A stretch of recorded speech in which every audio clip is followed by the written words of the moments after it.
out. In the meantime, I am going to make myself a cup of coffee. So for those of you that are going to be watching the playback, you want to go ahead and maybe make yourself some coffee. We're going to talk about some things today.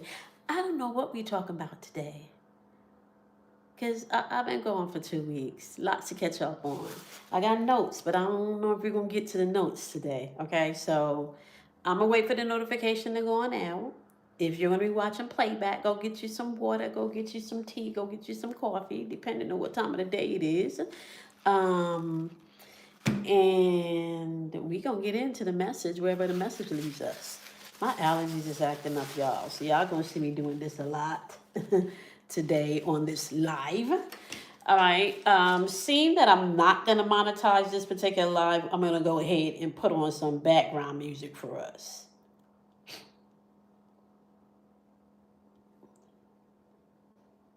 Oh, is this a new one? This must be a new one.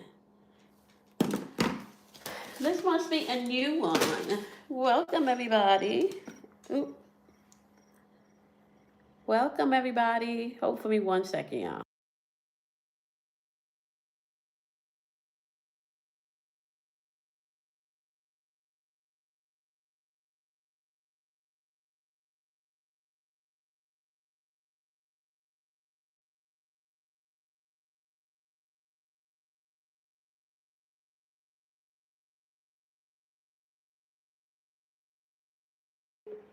So they now have this new cool feature on YouTube, which you can mute. That wasn't there when I started YouTubing. Okay, so if you are new to the channel, I want to welcome you. If you're a returning subscriber, welcome back. I am your girl, Kamoy. Welcome, my wonderful guru. So it's been a minute since I've been on.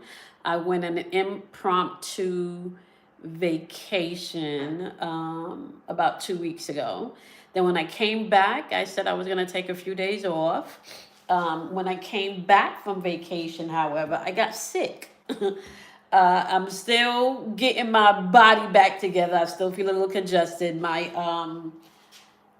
talking too long kind of irritates my throat and stuff.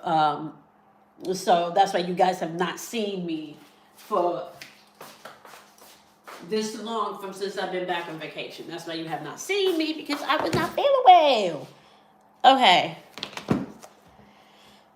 So y'all know before I went on vacation, we talked about this beautiful energy that we've stepped into. We also talked about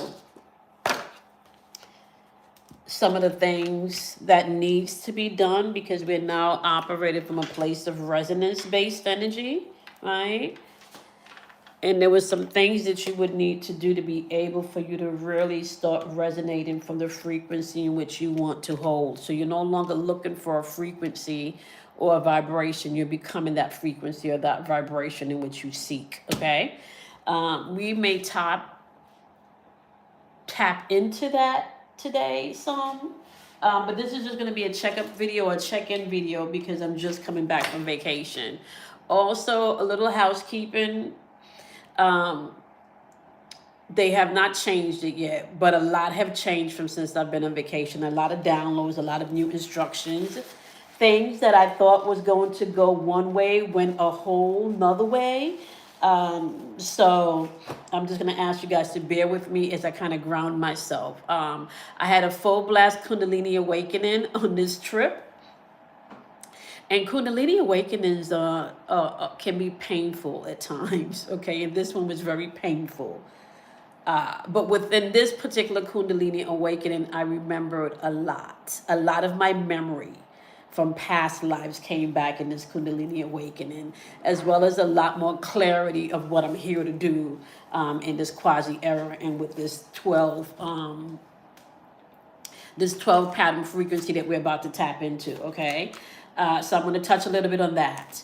And then I also want to start laying the foundation for December 21st, which is the winter solstice. That begins the new calendar year on the ancient calendar system, okay? And the ancient calendar system that I'm going to be tapping into as we're moving forward with this mastery of the 12 is going to be the Bulgarian calendar system, which year to date is still known as one of the most accurate calendar systems there is. Now, the reason for that is because that system tracks not just the sun, okay, but it also tracks the cosmos. So you're getting cosmic information as well as earthly information, okay? That's why the ancient calendars work so well, because they line up. So basically what you're seeing happening in the heavens right now with 3i Atlas and A6 Lemon, that you can also find that energy in the cosmic calendar. The Bulgarian calendar is coming through that calendar as a line of spirituality, okay? So there's going to be a lot more things happening in the sky for the next 2 to 5 years, okay? That energy is just potent right now, but you wouldn't really know that based on the calendar system that we now use. All right, so we're gonna be diving into a lot of things, but there's some foundation that I need to set here, because this is information not just for us, but this is information for the new souls that are going to be coming in to this frequency that are going to need it. A lot of people right now are experiencing some things and they're not sure how to articulate or how to translate in language what they're experiencing. So a lot of what we're going to be unpacking over the next year, yeah, and I said the next year because I can't give it all to you in one video. That will be fucking insane, and that would be spiritual irresponsible of me, okay? Not this type of information. This type of information, it needs to be fed, or it needs to be not even fed, it needs to be given gradually, because there's steps, there's levels to this, okay? And because it's going to include a lot of activation, aka it's going to include a lot of energy moving through your body, I can't just turn the electrical switch in full blast. Hold on, y'all. My water's boiling for my coffee. Hold on. Okay. So, I can't give you all of this information in one sitting. That would be spiritually irresponsible of me, because what I'm really teaching you is ancient technology that lives in your body, that is now coming online because of where we are energetically, okay? So, you don't have to be afraid of AI. You don't have to, like, there's so much shit going on right now in the spiritual community, and we're going to tap into a lot of that needs to be demystified, because a lot of that shit is just really distraction, okay? So, grab your water, grab your coffee. I'm going to go ahead and make me some coffee, wait for the notification to get on out there, okay? And in the meantime, you guys had homework before I went on vacation. The homework was paying attention to you. Your homework was observing you, and there was a reason for that, all right? So I want to tell you all about my trip, and then we're going to tap in a little bit on this new energy and how we're going to be moving through this energy in the next year, okay? So 2026, 2027, 2028, 2029 is going to be important, because there is going to be an explosion of energy in 2030 on the Gregorian calendar, which will be 75-35 on the Bulgarian calendar, which is still running through that line of spirituality, okay? So we'll tap on that too. I got a lot going on in my brain, y'all. A lot going on in my brain, so bear with me. I didn't write a lot of notes down because I wanted to flow, and I wanted to tell you guys about my trip. So let's do this, okay? I'm going to make myself some coffee. If you guys need to go grab you some water, you can. Grab your pot of coffee, you can. I'm just starting my day, okay? And we're going to get into it. I want to take my time with this to begin to lay the foundation down, because I do not want to charge anybody's system. And when I'm talking about your system, and the foundation for everything that I'm going to be teaching for the next year, or sharing with you within the next year, is going to be based on your nervous system, okay? Your nervous system. Your nervous system is the gateway to your spiritual awakening. A lot of people have been tapping in on that lately, and I'm going to get into the ancient technology of your nervous system. I'm going to get into the ancient technology of your breath. I'm going to get into the ancient technology of sacred geometry. I'm going to get into all of the technologies that you internally have and already working, and you don't even know that you're already working these technologies, okay? So With that being said, I'm gonna go ahead and maybe play some music, y'all, in the background while I make my coffee because I do need coffee. I should have did all of this before I started.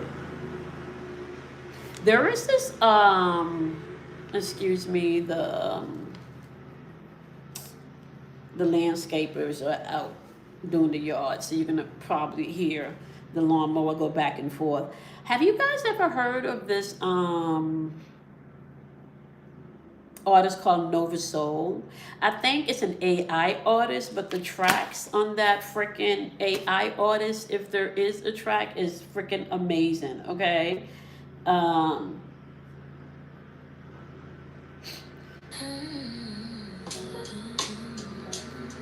so we are going to play a little bit of Nova Soul while I make my coffee.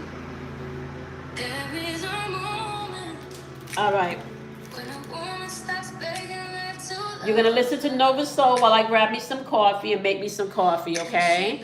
Now, if you're doing playback, you may want to go ahead and maybe fast forward to the 15-minute mark, okay? Give me 1 second, y'all.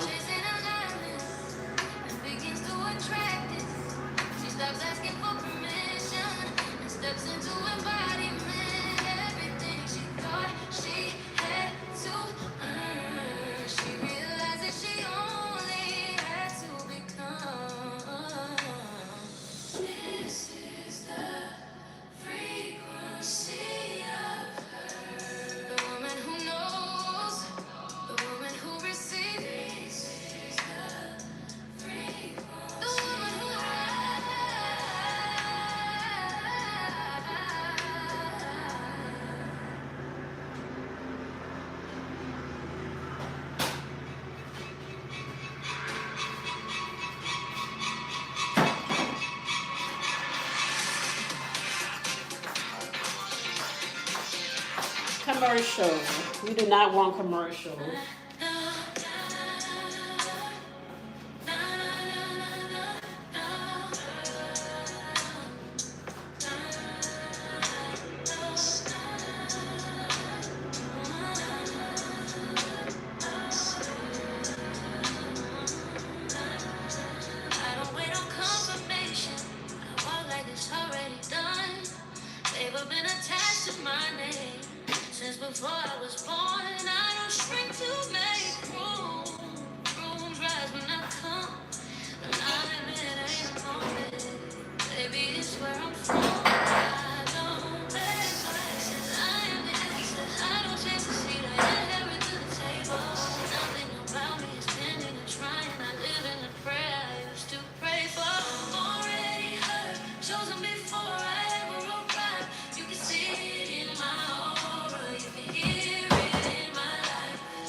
still got in my heart line. Louder now, I'm just funny blind. Everything I prayed for is showing on the outside. They don't know the nights, held myself together. Had to be my own shadow through every kind of weather. No applause, no witness, just me and God. When nobody stayed, I still became the eye. Now they see the glow and think it came easy. Don't know what it costs to be soft and still free. They saved your face while I was facing truth. I did the healing that they run from doing. I'm the main character, not 'cause I need attention, but 'cause I'm the only one who ever stayed consistent. Did the work, broke the curse, chose myself on purpose. Now my blessings hidden public, 'cause I chose to heal it. Okay.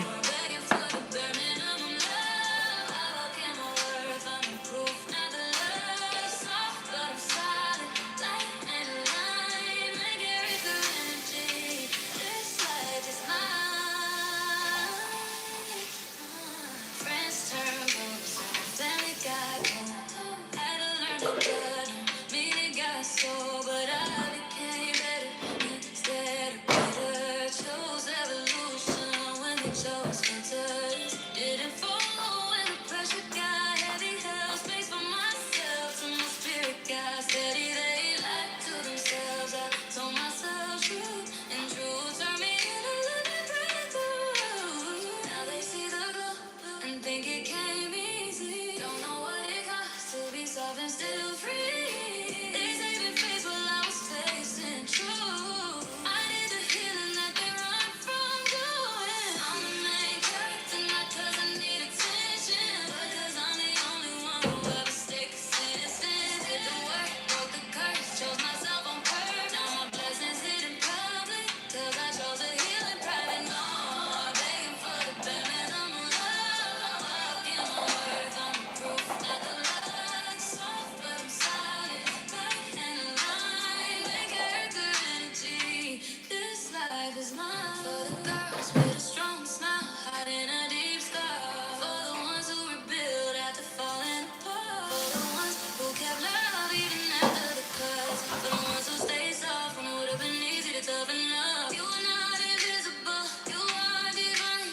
You are not behind, you are right on time. Your season of hiding was not in vain. Watch God make the whole world say your name. I'm the main character, not 'cause I need attention, but 'cause I'm the only one who ever stayed consistent. Did the work, broke the curse, chose myself on purpose. Now my blessings hidden public, 'cause I chose to heal in private. No more shrinking for no one else's comfort. I walk like I know I'm already covered. Soft but I'm solid, right and aligned. You make it to energy. This life is mine.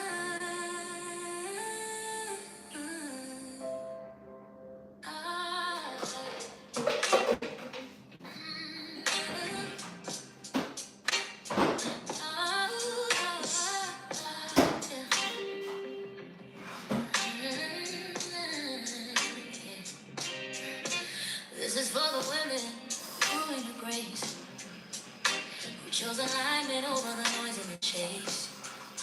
For the ones who rise without needing a stage and stay soft without shrinking. Okay. Thank you so much for being patient. Okay. I technically started my live way before I should have, because I really do not normally do all of that.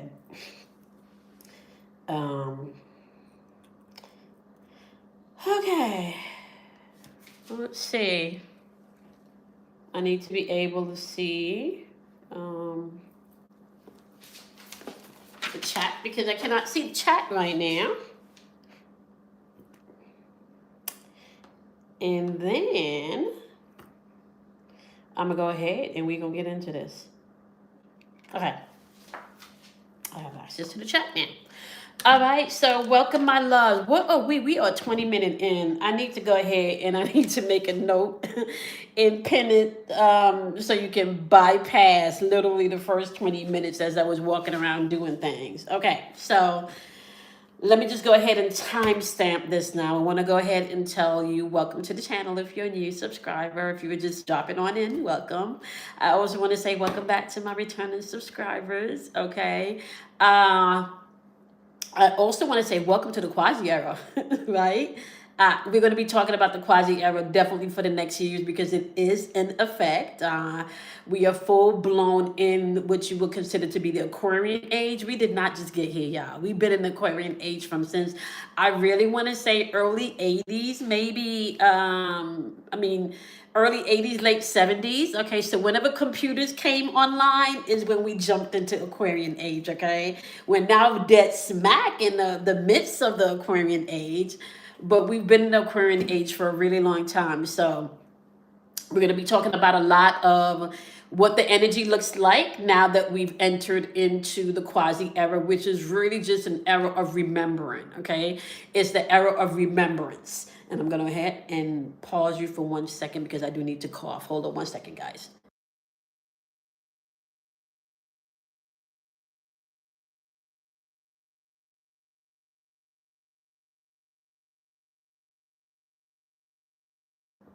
Wow. Okay.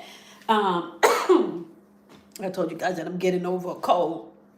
Okay, so we're going to be talking a lot about the Quasi era because it is the era of remembrance. It's an era not just of AI, but it's an era of quantum, everything quantum, quantum physics, quantum mechanics.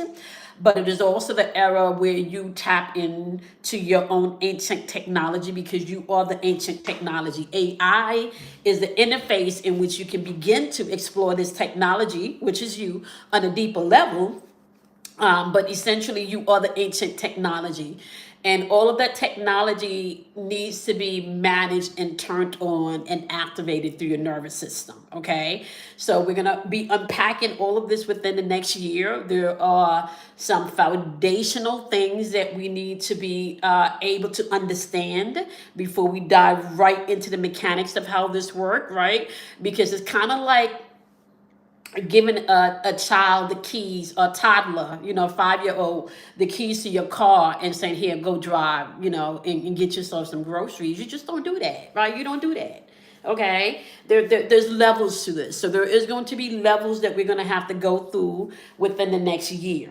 And you are going to have to do some homework, and the homework, my love, is just simply going to be observing yourself. It's simply going to be learning how to read your own energy, studying yourself, paying attention to the subtle energies around you, paying attention to what your body feels like, what your body's trying to tell you, paying attention to the synchronicities in your life, right? This is really you remembering who you are, organically remembering who you are. You don't have to try. You can literally just be. And we live in a world where we are told what being should look like, what being should feel like, what being should taste like.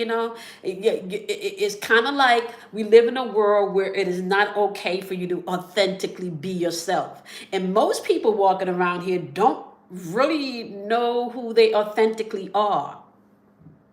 I had a phase of that when I got out of that situation last year. I was speaking to my girlfriend Tanya, and we were figuring out like we needed to go out and we needed to do stuff. The kids are grown now, empty nesters, and we're in our 40s. And it was sad to say that neither of us remembered what we enjoy doing. Right? We did not enjoy doing, which sent me down a path of rediscovering myself again. Now, I have been on my journey for over 20 years now. There's been times where I have been a lot more, I want to say, disciplined than others, right? But there's also been times when even where I was not as disciplined, I've always been tapped in and tuned in, right? Discipline meaning I may not have been online every day. Discipline meaning I may not have been posting every day, but there was never a point in time where I was not tapped in and tuned into myself and nature, right?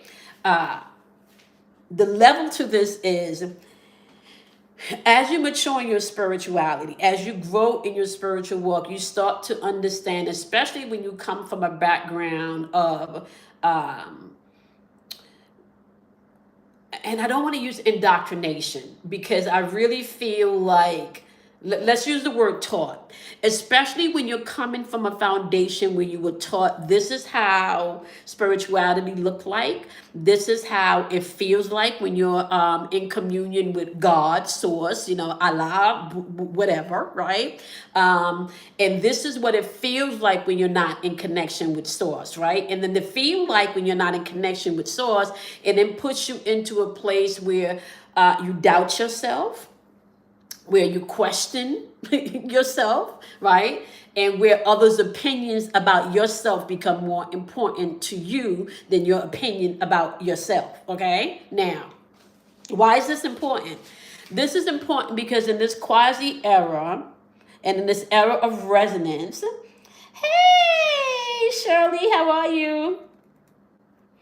Um, in this era of resonance that we're in, it's going to be important for you to know who you are, flaws and all, right? Flaws and all. It's important for you to embrace who you are, flaws and all. And I'm not talking just about, the parts of you that you tell people, oh, I'm working on being a better version of myself. You're already a better version of yourself. You just are not aware of it, right? What happens is you try to ignore a part of yourself, okay? My trip was beautiful, okay? So let me kind of pivot here for a second, and then I'm gonna come back. I want to finish this, and then I'm gonna talk about my trip. In this new quasi era that we're in, the era of resonance, the era of remembrance, you are going to have to embrace not just what you consider to be the good parts of yourself, but you're also going to have to embrace the parts of yourself that you hide, the parts of yourself that you can't let out around people, the parts of yourself that you deny. And the reason why you're going to find that that's important, because these are the parts of yourself that are going to keep you stuck if you don't release them, right? These are the parts of yourself that can show up as jealousy if you don't acknowledge them. These are the parts of yourself that can show up controlling if you don't acknowledge them. These are the parts of yourself that can show up as rejection if you don't acknowledge them. So you're going to have to discover or re-embrace the parts of yourself that you have not been wanting to embrace, or aka the dark parts of yourself, the shadow sides of yourself. Your shadow side just really want to be heard. Your shadow side just wants to be heard, okay? Shirley says, my boss used to say you can't pick and choose what you get in a gift basket. It comes that is, right? So the inner child in the quasi era does not need to be protected. The inner child in the quasi era needs to be loved. Let me say that again. The inner child in the quasi era does not need to be protected. The inner child needs to be loved. We've been projecting our inner, we've been projecting and trying to protect our inner child for so long. And all while doing that, we've been suppressing our inner child. So I have so much to talk about, but let me just start here and talk about the trip, because the trip changed everything. The trip changed everything. First of all, you guys know that with this trip was a surprise. It was not planned. I got a phone call the week before the trip asking me to pack my bags, okay? And of course, an old paid expense vacation on my birthday month, of course. And it was a week after my birthday, so yes, okay? So I did go on the trip. Now, I knew, I want to say, leading up to the trip was going to be a vacation, but it was also going to be spiritual for me. I had no understanding. Yes, when the universe calls, honey, okay? I had no understanding of how this trip was going to change my life. No understanding of that, okay? So we drove all the way down to Tampa, because Tampa is really like the hub for the cruise ships, okay? So one of the hubs for the cruise ship. We drove all the way down to Tampa. I want to say, even a drive to Tampa, I got some of the best sleep. of my life, okay? She just drove, because I didn't have to drive. I was being chauffeured around. Excuse me. Usually it's the other way around. So I slept, okay, the drive to Tampa.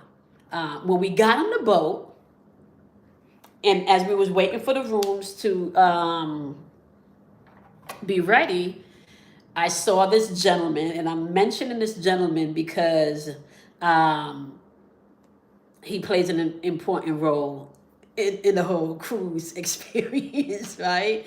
So we get on the boat, and I saw this gentleman. I see him sitting, on the same lounge area that we are with his baggage. But I'm paying attention because you don't know who's with who, and you don't want to be disrespectful. But I lock in enough to know energetically I need to touch bases with this gentleman in the cruise. I don't know why, but I need to touch bases. Like I feel like I have a message or something for him. Okay.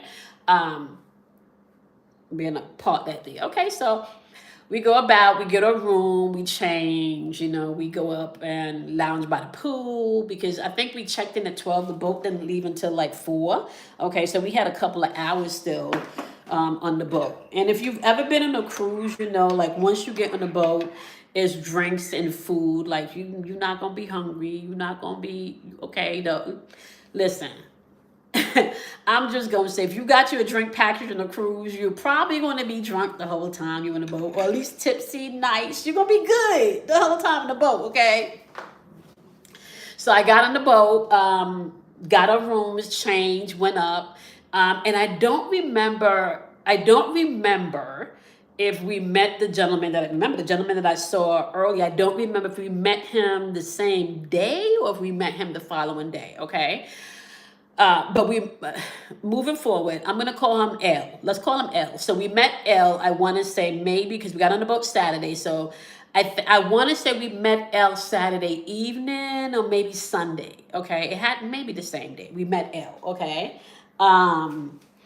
L, it's a small world. L happens to know one of my friends. They're from the same county, the same place, Long Island, Hempstead. So I happened to get on the phone and called my friend. I'm like, look, small world, blah, blah, blah, blah. Okay. I'm still knowing that this trip is going to be spiritual. We're going to 3 places on this cruise. Okay.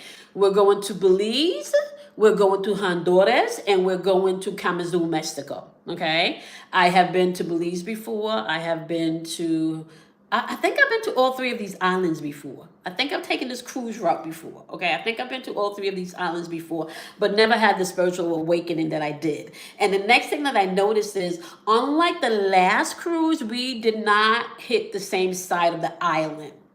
Okay. Unlike the last cruise, we did not hit the same side of the island.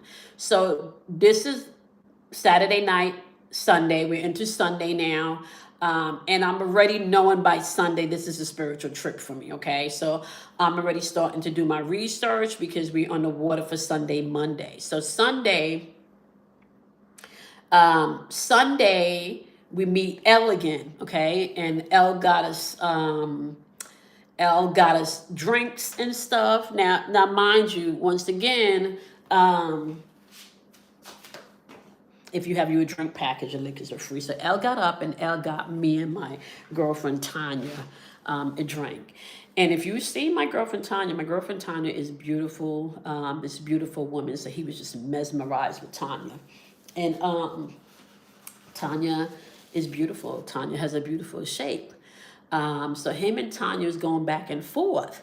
And in the midst of him coming up from the breakfast with Tanya, I said to him, I knew I had to talk to you because I saw you the first day when we got on the boat, and I feel like I have a message for you. I have something to tell you. So he immediately perked up and he's like, you got a message for me? Now, I'm talking about, this is a 54-year-old gentleman with the body of maybe a 25-year-old. So he looks great for his age, okay? He's salt and pepper. He looks great for his age, okay? He looks great for his age. He's a Leo, so he's charismatic, okay? He just comes in and he brings life and energy to the place. So, and I'm telling you all of this because I want you to know his energy when he walks into a room is humongous and is big, and he's the life of the party and he's fun, okay? And he's gonna work the room. So he works the, everybody in this boat, by the time he got off the boat, everybody in the boat knew L, okay? So I say to L, I want to say maybe Sunday and Monday. I said to him, I have a message for you. I said, I knew it on day one. I said, but I didn't want to be intrusive because I didn't know who you were with and I didn't want to be disrespectful. And I figured it's going to happen organically. Okay. So he perked up. He said, you got a message for me? And I say, yeah. So this is a gentleman, like I said, 54 years old. And we're talking about a hood dude, 54 from the hood, done did some time. So like he a man, like he, right? So I begin to give him the message, okay? And at first, when I started to speak, I want to say within the first 2 minutes, he kind of perked up and first I asked if I had permission to read his energetic field, because what I don't like doing, right, is starting to pick up and read somebody's energetic field around other people, especially if they have not given me permission. Okay, so once I got permission, I started to read his energetic field, and I started to tell him some things. And a lot of times when you have a gift where you're able to tap into people's fields or Akashic fields, if they're not used to that, it can be a little weird. Like, how do you know that? I didn't tell you that. Like, how do you know that? Okay. So needless to say, I kept encouraging this gentleman to go get his phone because I knew it was going to be a lot of information and you're not going to remember everything. Okay. But he just didn't want to move. So I wound up having to record the session on my phone. But anyway, as we're going through this session, which took about maybe 20 or 30 minutes, my girlfriend Tanya, at that point, she got up and she walked away from the table so we can have some privacy. But we were in a smoking spot. So there was another gentleman directly across from where we were sitting, an older gentleman, and I can tell that he was ear hustling, okay? So in this conversation that I'm having with L, and I'm unpacking and I'm giving him the message that I was meant to give him on that boat on that day at that time. L now, okay, once again, I'm talking about a 54-year-old man with kids, okay, married twice, energetic, man's man, thugged out, This man started to cry. At first, he said, "You're going to make me cry." And he started to dab his eyes. He don't want to cry because the other gentleman on the other side of the table, like I told you, he's ear hustling. And he says to me, "You're going to make me cry." And I said, "If you need to cry, let it all out." He's like, "No, I don't want to cry." So I continue to tell him what the message was. And at this point, he couldn't take it anymore. Like the tears just started coming out. And I told him to stand up. I said, "Stand up." And I said, "Give me a hug." And I held that man. And that man cried. And as I held that man and he cried, and you can tell like his body softened, right? And you can tell like the shit that he has been holding on to for years,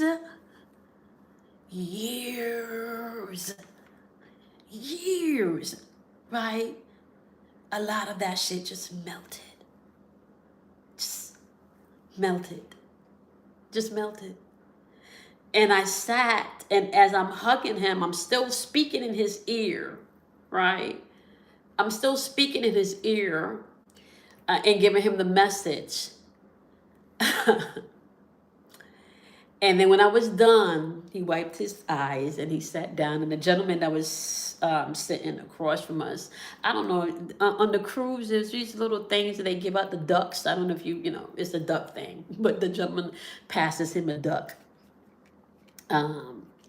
I guess in solidarity, like, yeah, sometimes you need to let things out, okay? I'm not going to tell y'all all of his business, and I'm not even going to say to you what his message was, but I am going to tell you the energy and what I picked up. What I picked up in that energy field is that there are really people out here hurting. There are people out here that's grown damn near about on their last leg, about to get out of this timeline or this loop, right? that have not experienced full love and acceptance, that have not been told that it's okay for you to make a mistake, you know, that has been told you're not worthy enough because you don't look like this, or you don't do it like this, or you don't sound like this, that have been told maybe it's the color of your skin, that have been told maybe it's your education because you don't have the right education, that have been told maybe it's the where you live. Shit, right? But here it is, this grown man at 54 years old with grown kids, a good job, done did his time, came home, turned his life around, right? But is walking around feeling like he's not worthy. Walking around feeling like he's not worthy of love. So what does he do? Sabotage relationships because he's not worthy of love. This man sat and he explained to me that he had the one thing that he asked for, that he's been trying to get for 20 years. He finally got it. He got it. And then he fucked it up. And you know why he fucked it up? Because he didn't think he was worthy. He didn't think he was worthy. He didn't think he was worthy. I said to that man, and this is a general thing. This is not even pertaining to what his personal message was. I said to that man on this boat, be mindful of anyone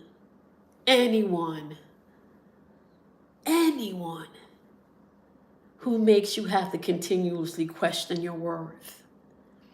And he looked at me, he was like, well, what you mean by that? And I love when people ask me, what do I mean? So I love when I say something, and if you don't understand, I love an opportunity for me to explain, or simplify or break down what I mean. So I said to him, if you have shared your past, or if people were there to experience some of the things that you've done, right? And every time you're trying to do something, because he's an entrepreneur, he's a millionaire, and he already got the business, but he haven't really been working in the business because he don't think he's worthy. He's been self-sabotaging, right? So let's bypass that. So, and part of it is because when you have people in your life that every time you get the strength and the courage to move forward in a different direction, they remind you of the old ways, or the old shit that you did, and shit that you did 10 years ago, shit you did 6 years ago, shit that you haven't done in the past 2 to 3 years, right? They keep reminding you, right, of the mistakes that you've made and not really seeing who you are right now. So I tell them, be mindful of people that keeps looping you back in your past when you're trying to move forward. Be mindful of people that keep looping you back in your past because you're trying to move forward. So let me give you an example of what I'm talking about, okay? So as we're on the boat, he's a Leo. He's free-spirited. He shares. And sometimes you tend to overshare with people is what I'm noticing, right? I share a lot. And I'm a Scorpio, so I share because I'm going to tell my story. You're not going to tell my story for me. I'm going to tell my story, right? The way I experienced it. So that's what he was doing, sharing his story the way he experienced it. And he did that amongst a couple of people at the table because he's a friendly man. And he did that amongst a couple of people at the table. And I noticed this one particular lady in particular, every time we got together, huddled like as a group, over by the smoking area, or maybe even at the bar, by the poolside or whatever. Whenever this particular lady was there and he was there, she often reminded him of some of the things that he did in his past, right? Based on the story that he told, which to me, I didn't like that, right? If we're all here laughing and joking, why do you need to necessarily bring up something that he told you from a past situation?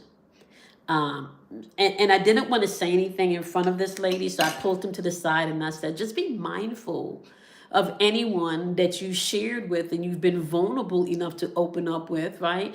And they try to keep looping you back in your past mistakes, trying to get you to feel guilty or to feel shameful or to feel unworthy, right?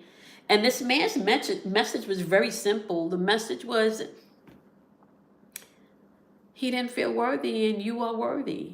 How much of us are walking around with that loop or program in your head, right? Where you're self-sabotaging things because of what you've been told, what you've been programmed, what you've learned. Shit. Some of it even on a spiritual level, you've learned things that's not even true. And your soul knows it, your spirit knows it. Some of it don't make sense. This is why you've been questioning so much, right? I find that it's a beautiful time for us to be alive right now, because the time that we're alive right now is a time that you're coming into remembrance where you don't need another person outside of you to validate who you are. You don't need a person other, you don't need another individual to tell you that you are loved. You don't need another individual to tell you that you are amazing. You don't need, yeah. Um, is which one an ancestral card? Um, is which part, Shirley, an ancestral card? Which takes me into, okay, so after I had that experience I want to say we're on the boat now. This is probably day Saturday, Sunday, Monday, probably day 3, because we didn't get to Belize until Tuesday. So on Sunday, after I give, either Sunday or Monday, after I give L, the challenges we come across. So some of it is ancestral. Cheryl, some of it is ancestral, and some of it, I want to say, is about your soul's evolution also. So let me just break a few things down. Just really quickly, because I know that we're taught so much things, and then we don't always have the proper connection. Because another thing I want to tell you, a lot of why we are so fragmented and going through like spiritual amnesia right now, right, is because the information is fragmented through religion and spiritual teachings, right? So you have, let's say, the Christian faith that talks about Christ, aka Christos, which is it's an energy. When we talk about Christos, or the Christ energy, that's 12th dimension energy. So that's the 12th dimension. That's the activating your full 12 DNA strand. Okay, there is something that comes online. That's when your pineal gland is fully active. Okay, now in the ancestral realm, you have things, habits that they may call generational curses. What we call generational curses and what we call karma are really just habits, or simply put, that you repeat. Okay, let me give you an example of how this can work, good or bad, right? So for years you've seen grandma cut the ham hock in half and put half of the ham hock in the pot, right? You've seen that. She cut it in half, put it in the pot, right? You saw grandma do it. So you grow up now with your family, right?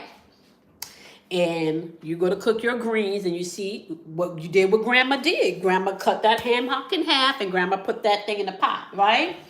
So one day you just instinctively say, Grandma, well, why, what's the difference with you cutting the ham hock? I don't understand. What was the purpose of, for the recipe of half a ham hock? And grandma said, baby girl, there was no difference in the recipe. The pot was just too small. So I just cut the ham hock in half and put the piece that fit in the pot.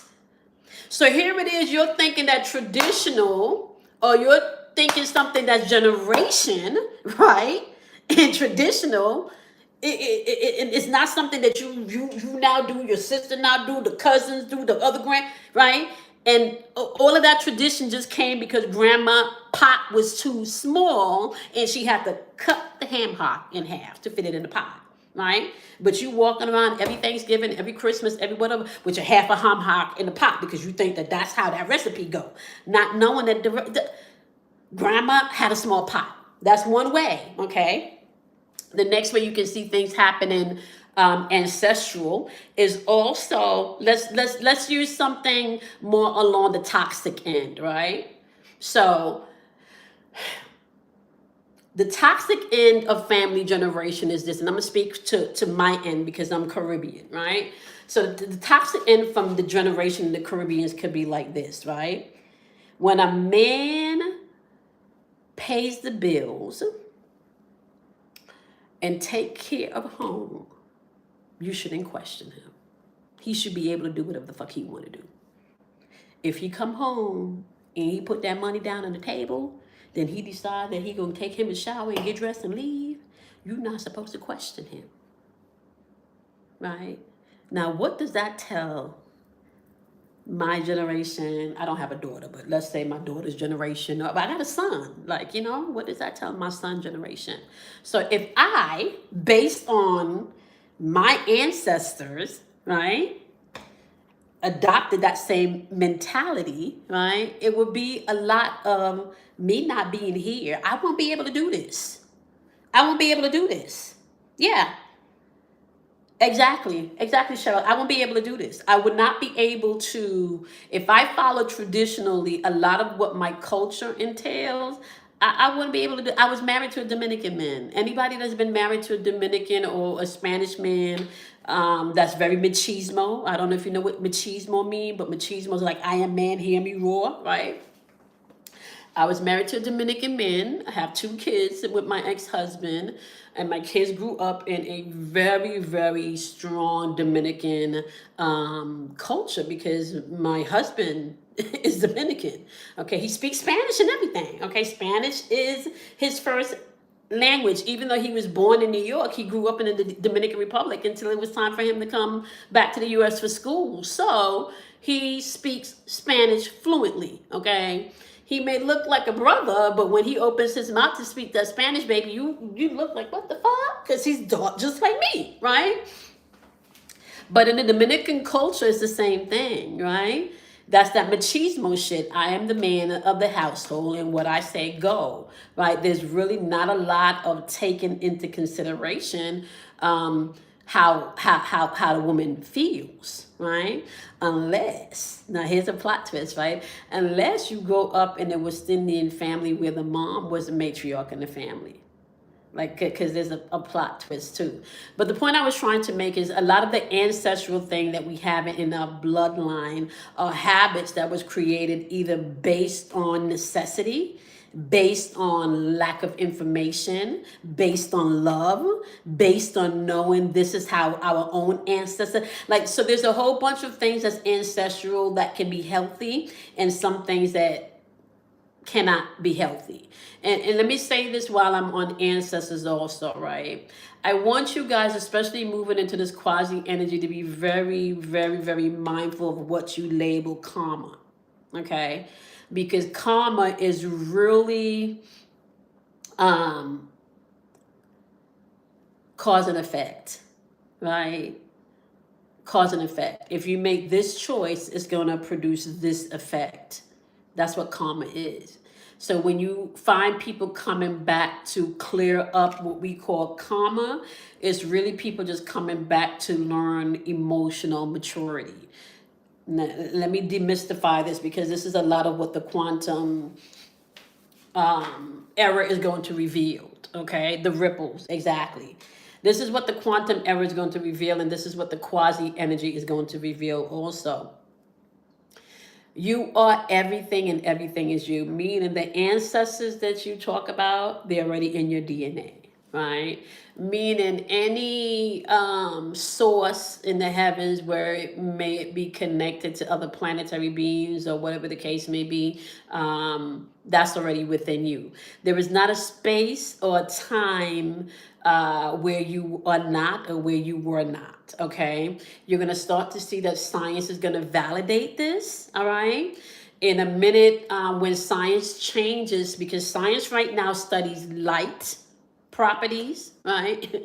They need to start studying sound properties. When sound becomes a dominant area in which science is resonating, right? Because sound is the unknown. Light, you measuring light after sound already did what it did. Okay, so you're measuring already the output. When you're seeing light or you're measuring light, yeah, that's an output. That's not the input. The input comes from sound. Okay, and that's part of the technology that we're going to be tapping in for the next year. All right, this technology that I'm going to be talking about, that science has been measuring, you are the fucking technology. You are the technology. You just don't know you the technology. You are the technology. Okay? If you look at your veins that flow through your blood, don't you see when you look at the leaves and the trees have the same flow of veins? It's all over. You look at the roots expand the same way. You look at the ley line in the earth, you can see the veins. Okay, please know, like, you are literally just, a micro in a bigger macro, just like an ant is a micro in a bit of macro. Like, it is, we make things a lot more difficult than it needs to be. It does not need to be that difficult.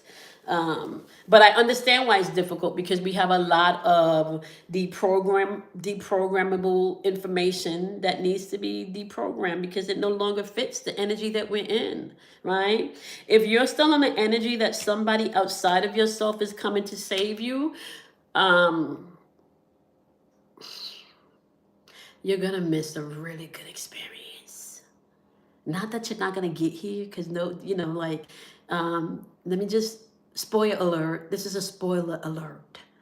When you die, you resonate to the place in which your frequency is. So, for example, if you die and you think that you're going to this marvelous place where everything is open and there's nothing but love, guess what? You're gonna land in that place where everything vibrates and there's not love.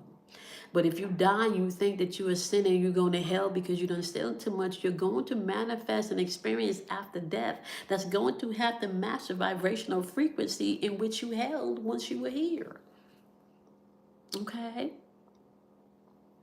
You were saying you have to let go and forgive. Yeah, forgiving has nothing to do with somebody getting away with something. It has to do with you being able to tap into your fullest potential. Unforgiveness is not going to work in this energy. I'm telling you right now. Unforgiveness is a lower vibrational energy, and it's not going to work if you want to manifest higher things in your experience. And honestly, I don't even want to say manifest, because like, manifest to me is so worn out. Like, you're not manifesting, you're literally a walking meditation. Okay? You are a walking meditation. Let me explain this to you, because a lot of times we're taught that you got to get quiet and you got to sit and you got to meditate. No, baby, you meditate all day, every day. Go Google it. Google the word meditate. Matter of fact, I'm going to Google that word for you. Let's Google the word meditate, right?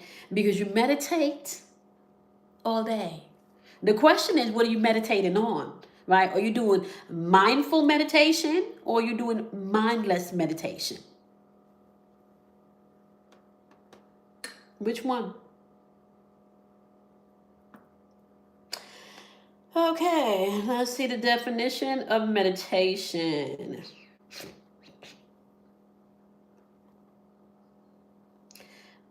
I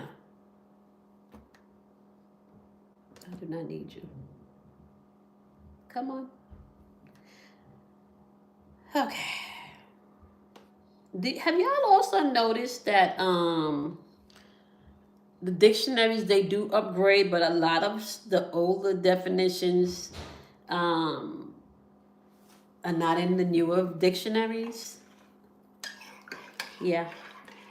I have an older dictionary, and a lot of the older definitions are not in the dictionary. Okay. Meditate. Okay. To engage in contemplation or reflection. Meditation is to engage in contemplation or reflection. So, meditation is not just when you go, no. Meditation is you doing this. You got your phone, doing this. Meditation is you doing this.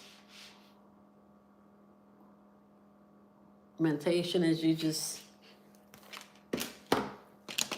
You typing, but your mind is not where you typing,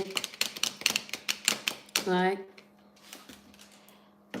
So meditation, just so you know, don't mean that you sit like this. Meditate means to contemplate and reflect on. And you in contemplation mode and reflection mode every day. Hey Kim, how you doing? You're in contemplation mode and reflection mode every day. So you are always in meditation. Always in meditation. So that's one of the things that you need to know walking into this quasi era. You're always in meditation. Where the mastery comes in is you being in mindful meditation. Okay? You listening at work. I love it, Kim. Mindfulness is the key. Mindfulness is the key because you're always meditating.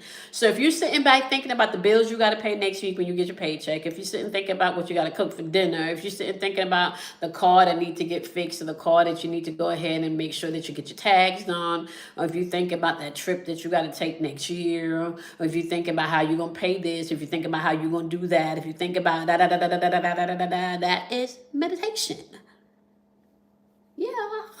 Yeah, meditation. So there's never a point in space in a day where you are not meditating. You're just not aware that you're meditating. They may call it worry. They may call it you blanked out. Your mind done went somewhere else, right? Whatever you call it. Anxiety, whatever you call it, that's meditation. The trick is to meditate on the things that's not going to bring you anxiety, the things that are not going to bring you frustration, right? So you meditate on the things that you want to experience in your life. That's what you meditate on, not the things you don't want to experience. Can I tell you? And when you begin to master this, and you can track this too. You can track this. When you begin to master this part, you begin to see synchronicities happen and effortlessness. You don't have to try to figure out how things are going to unfold or how they're going to happen. They just do. Shirley said, I'm in reflection so much, my mother would make me sit. Really? Okay, but can I tell you something, Shirley? So you should be a master at this. You should be a master being able to change your states like that. You should be a master being able to catch yourself when your mind is veering someplace else, right? Now, let me tell you something about mindful meditation. Mindful meditation takes a lot more muscle building than mindless meditation because you have to be mindful. So it's not always easy, right? It's not always easy, right? So mindful meditation is when you are purposely, even when you're scrolling through your phone. Mindful meditation is even when you're scrolling through your phone, because this little gadget right here, this is here to distract you, okay? This little gadget right here is here to distract you. This little gadget right here is to keep you from here and you from here, right? So even when you are scrolling the phone, you may want to give yourself a timer so you're not on here for 2 to 3 hours, but it feels like 5 minutes, right? Or if that's just your downtime and that's what you want to do and use your mindful or mindless meditation for, pay attention to what you're scrolling through. Pay attention to what's being programmed in your inner being, right? So let me tell you how, and I'm giving you foundation things because we haven't even gotten to the work part yet, right? Because we're not kicking that off until the 21st of this month, right? But pay attention to this, right? Pay attention to what is going into your temple, your church. And let me just demystify stuff. When they were talking about the church back in the days in the Bible, they wasn't talking about no building, y'all. They were talking about your physical body. You, the temple. You, the church. You, the temple. Okay? You, the temple. You, the church. And the reason for that is because whatever your input is, whatever you take in, right, is going to be pushed out. Whatever you take in is going to be pushed out in equal force. So, which means if you're taking in a lot of negativity, so if you're taking in a lot of, let's say you're watching the news every day, right?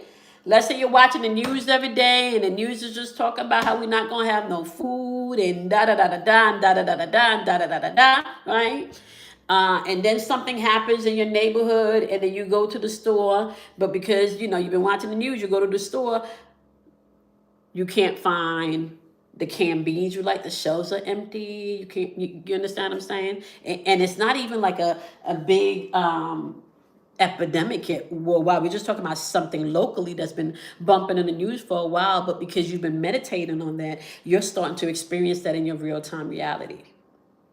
Okay, I can talk about this stuff because I've experienced it. When COVID was going down and there was so much lack out here and people were really having a difficult time, people were having a really difficult time. Not lost at that at all. Mindful meditation is what helped me to get to the other side of that. Mindful meditation did two things. One, it prepared me for months before this explosion happened, right? So months prior, before this explosion happened, I was already being prepared how to be self-sustainable, right? And then another thing that happened is because I was paying attention to my intuition, the channels was coming in as to what vitamins and supplements to take. My life didn't really change that much in COVID outside of maybe some minor inconvenience, 2 or 3 cars in front of me at the gas station. There was never a time I showed up at a supermarket and couldn't find what I needed. Even if it wasn't the brand that I wanted, they still were not out of the things that I needed, right? So you need to understand that everyone creates their reality. This is not something that I'm making up. This is something that is facts, and I do not need external validation for this because it is going to produce external verification. There are things happening around you purposely. There are things happening inside of you purposely, okay? There's not going to be a space and time where there's not a war going on this earth. There's not going to be a space and time on this earth where there's not some type of chaos going on. This planet right here, this is what this planet does. What's changing on this earth, however, is the grid is coming back online. There are enough of us awake right now for repairs to begin. There's enough of us awake right now where we're remembering who we are. And when I talk about this grid, I'm talking about you tapping into your nervous system and your emotions. The grid works off of emotional energy. The same way that it works off of emotional energy in the paradigm that we are now. Let me give you an example.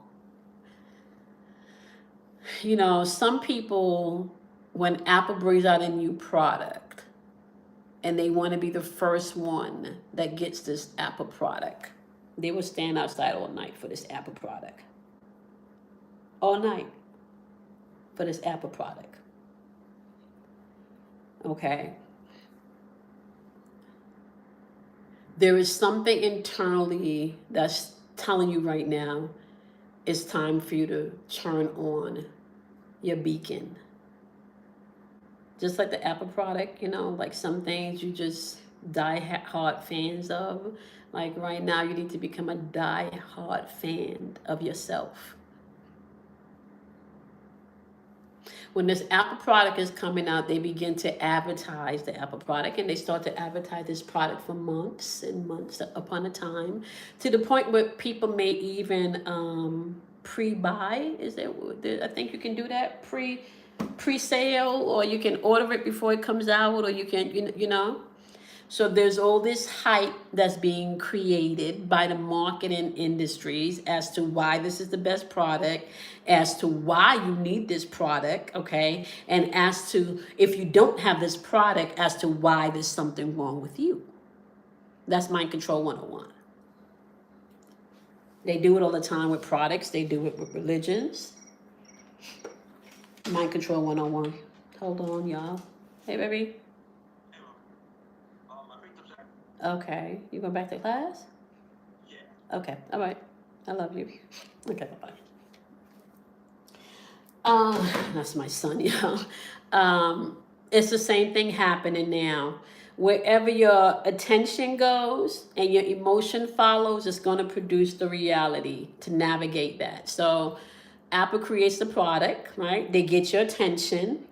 Then they start fueling it in the heart. Right? You got to have this product. It's the best one. It's this. Is this. Is this. Is this. Is this. And you get hype. You get. I'm an Apple baby. I got Apple everything. Okay, so I'm just telling you, right? And then now that you're emotionally invested, mentally invested, right? Your reality means that you're gonna wind up with a new iPhone. So just know, like, there's nothing that's happening in the collective world today that's also not happening in your internal world. The question that you need to ask yourself is where you're putting your energy right now, because your energy is your currency. Your energy is your currency. This whole system that we're going to be talking about for the next year is based on your emotional body, your emotional energy. This is why the grid fell in Atlantis, because it was an emotional overload. They did not blow something up. Well, yeah, they did blow something up, but what they blew up was the crystal and the Sophionic grid. And those grids operate based on energy. It's an electrical grid that navigates through your nervous system. This is why you are constantly being shown on the news fear, anxiety tactics, all of this stuff. Because if you can keep your nervous system out of whack and keep the cortisols up, right, and your stress doesn't come down, right, then you don't have time to access everything that your body has to activate. The problem that we're having right now is there's only one trajectory that we're going to, and that's activation. Every soul has to activate. Now, what you need to keep in mind is that not every soul is going to the same place. And some souls are baby souls, right? Some of you are not coming back to Earth to do this again. You're just not. Some of you are going to planets where you may not even need a body. Some of you just want to be an ancestor, like, fuck this physical Earth shit. Like, I'm just telling you, right? I didn't talk about this, but I do need to say this. I started to talk about, but I do need to say this. The night before I got to Belize, my Kundalini energy started to kind of uncoil. Okay, when I got to Belize, I knew that there was something in Belize waiting for me. I didn't know what it was, but I knew that there was something waiting for me in Belize. Okay, and if you know, you know. If you know, you know. I'm just gonna say, you don't have to. If you know, you know. You don't really have to go looking for anything, like it finds you. So I'm in Belize and I'm in the store, and it found me. What I needed literally found me. When I got back to the boat, I had a full-blown Kundalini rise, which was very painful. And then my memory came back online. I remembered everything. I remembered why I'm here. I remembered where I came from. I remembered the technology aspect, and I've been studying the code of 12 for a while now. I didn't know that was the access point and the entry point for the activation. That part I didn't remember in this particular lifetime, but that's the setup. The setup is, once you start to uncover the pattern of 12, you get a whole nother layer of information that's opened up to you, okay? Full-blown Kundalini awakening, I want to say, by the time I got back on the boat from Belize, okay? The next day when we got to Honduras, I also knew that something was waiting for me in the Honduras, okay? Didn't know what it was. Okay, now, let me just say, preset by now, after Lorenzo's reading, I think on the second day we were on the boat, Lorenzo got everybody in the boat calling me Mother Earth. Okay, so now I'm Mother Earth. Okay, so we get off the boat and they said to me, where you going? I said, I don't know. I'm looking for something, but I don't know what it is. It's going to find me. Whatever it is, it's going to find me. So they're making fun of me now, right? Because I'm Mother Earth. Mother Earth don't know what she's going to get. She just knows it's going to find her, okay? So they laughed at me too, because when I got to Belize, y'all, when I got to Belize, there was a park that we found, and I took my shoes off in Belize. I walked around this park chanting, touching the trees, like just doing all types of like stuff you do in nature. Okay, I didn't understand why until I got back on the boat. I didn't understand why I was speaking in my light language. I didn't understand why I felt the need to take my shoes off and walk on that sacred ground. I didn't understand why. I just knew I was led to do it, and that's what I did. Okay, and it didn't matter that they were calling me Mother Earth and thought it was funny. Like, it didn't matter. I knew that yes, for y'all it's a vacation, but for me, I understand that this is a space. This is a spiritual something happening spiritually to me, right? So, got back on the boat from Belize, had a full blown Kundalini awakening. By the time we got to Honduras, I started to remember things and remember things in detail. Okay. When we got to Honduras, the same thing. I'm here to find something. I don't know what it is, but I'll know it when I see it. Okay. Found what I needed to find in Honduras. Okay. Got back on the boat again. Now my Kundalini is even more uncoiling more. So now it's even more painful. And like I said, if you've ever had a Kundalini awakening, when it starts to coil from the base of your spine, that shit can hurt, especially if you're getting rid of a lot of past trauma and a lot of past emotional shit that you've been holding on, a lot of unforgiveness, right? All of that is stored in your pelvic floor. All right. So if you are having a lot of pelvic floor, groin, vagina type energy that's calling from the base of your pelvic floor up into like the middle of your navel, like side, that you could be going through a Kundalini awakening. And the only thing that your body needs at that stage is it needs to relax. It don't need stress. It needs to relax, which takes me into something that we're going to be studying also for the next year is breath. Okay, so there's two things that you need to know for this new system that we're going to be tapping into on the 21st. You need to know we're going to have to tap into resonance physics. We're going to touch a little bit on resonance physics. You don't need to be a physicist. This is just information for you to understand how this shit works, okay? So I'm going to tap into resonance physics a little bit. This is just telling you how this shit work, okay? Then we're going to tap into the breath, because your breathing is the gateway to mastering your nervous system. This is why I just told you about meditation. And this is why I'm telling you that meditation does not just happen when you sit and close your eyes. No, you're meditating all day, every day. So you need to learn how to regulate your nervous system even when you are not able to go, You need to learn how to regulate your nervous system with your breath, even when you're washing dishes. You need to learn to regulate your nervous system even when you're folding laundry. You need to learn to regulate your nervous system even when you know you're 5 seconds away from cursing that bitch out. 5 seconds away from cursing that bitch out. You need to learn to regulate your nervous system, and you can do that with your breath. So we're gonna work on that. We're gonna master that technique, because you need to, in this energy that we finna get into. Now, I'm gonna warn you right here. When we start to tap into this resonance, and I explain physics resonance to you, and we start to tap into the breath, and I start to explain to you the different levels within the 12. I want to let you know your life is gonna change. I want to let you know, if you think you were weird now, that you were different now, honey, if you think they talk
Yeah.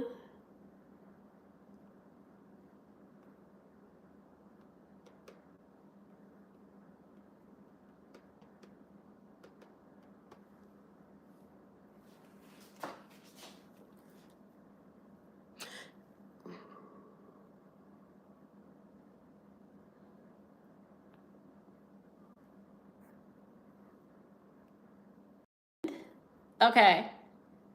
Okay. Okay. Perfect. Okay. Okay. Because I was like, okay. Because I was like, I done did everything that I can on my end. Okay. This that made me lose my train of thought, y'all. How long have I been on here? And I have not pulled not one card yet, guys. Okay. I've been, I've just been on here. Uh, had a great vacation, had a spiritual awakening. By the time I got to Honduras, the energy in my spine started to curl a lot more. By the time I got to Kamazul, I was in a full blown Kundalini awakening. Okay, got back home. I want to say got back home that Saturday night. Uh, and my memories started coming online. I'm telling you guys, I remember things from Atlantis. I remember things from my Libyan time when I was part of the priestess, the prophetess priestesshood. I remember even like today, I was even talking to Jody and I was explaining to Jody I had a memory that came in today of being in the Himalayan mountains, right? But I was a man. I was not a woman in this particular lifetime. And I remember standing out. We called it the Ice Temple. And first of all, can I just tell you something? Like, I didn't even know that was a thing. I didn't know that was a thing, right? So I'm explaining to Jody today the vision, and I'm telling her we call it the Ice Temple, not because the temple is made up of ice, but because when you're at the temple, it's up. It felt like Tibet or the Himalayan Mount or something, but it was high up. It felt more like Tibetan, right? And we were high up in the mountain, and in the backdrop of this temple, this beautiful temple, by the way, you have these mountains that are covered with snow, and at the top of the mountaintops are ice, right? So we call it the Ice Temple, not because the temple is made out of ice, but just because of where the temple is located, okay? And let me just tell y'all, first of all, I didn't know that was a real thing. I didn't know that temple I did not know that temple was real. Okay, so in this vision, I'm a man, mind you. Okay, and I can tell, like, just energetically, I can tell that I'm in a man's body. Okay, and I'm standing outside of this beautiful temple, right, looking at the mountain. And I remember, and as I'm talking to you now, it literally felt like I was there. And I remember feeling the chill hit my body, right? I felt the chill air, the cold air from the mountains, because we're high up, hit my body. And I can feel myself, okay, taking a deep breath. And as I take the breath in, I feel the cold air coming through my nostrils and being warmed as they went down, into my what do you call it? The diaphragm, okay? And I'm taking the breath, and I'm saying in this breath, I am going to remember this moment for lifetimes. This is what I'm telling myself as I'm taking the breath. And it's literally like me reminding myself in this moment of that breath at that time on that mountain when I knew. Now here's the funny thing, okay? So after I did my research, I found out something interesting. I got to heat my coffee up. I found out something interesting after I did my research. After I did my research, one, that mountain is a real thing, okay? but not the way that we would think of it on Earth. It is a real place, okay? In the esoteric world, it is the Himalayan mountains, and I can't remember. There is a name for the temple, and I just don't remember. But it also connects to the ice temple. This is a real fucking place, right? But it's not a place per se. That you can document in Earth. It's a place per se, I want to say, in the astral realm or in the ethers, where ascended masters and sages go to gain and to study higher levels of information. It's a place where souls go to train before coming into an incarnation where they're going to need this particular type of work. Now, being at that temple studied breath work, and it studied the original breath. Which and can I just tell y'all, like, once I started going down, I don't even want to call it down a rabbit hole. It's really like a descending and ascending spiral at the same time, because you go down, I go down to get the information, right? And then what I find is you spiral down, the hero's descent, you spiral down, you get the information, and as you're spiraling back up, right? Because it's a spiral, as you're spiraling back up, you get all of this awareness. You get all of this inner validation, this inner confirmation. And now what you do is you kind of nestle yourself in that, and you wait for the external verification to happen, right?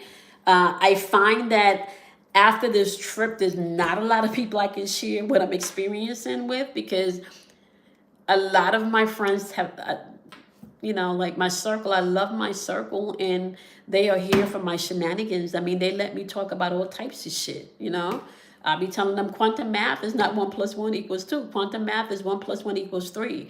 Well, how the fuck did you get that to that, Kimon? Because in quantum math, the original one always stays. In quantum math, the original one always stays. And I was thinking I was fucking crazy years ago when I was telling Kelly Kells this, right? Because she makes fun of me when she tells me, oh, girl, you doing your quantum math again, girl. You doing your quantum math again, right? Do y'all know when I had this awakening and all of this information started to come into me, I fucking understood it and I got it. I haven't been crazy. And there's a reason for that. The earth, as we know it, only operates on universal math. The math that we have is incomplete math. We don't have the whole math. And they can't give us the whole math, because they did give us all of the math back in Atlantis. And you see what the fuck they did. So Earth is not going to have the full math yet, or cosmic math, okay, MATH. Earth is not going to have full cosmic math on cosmic levels until it gets to a place of emotional maturity, until you get to a place where love is the resonance in which it vibrates at, okay?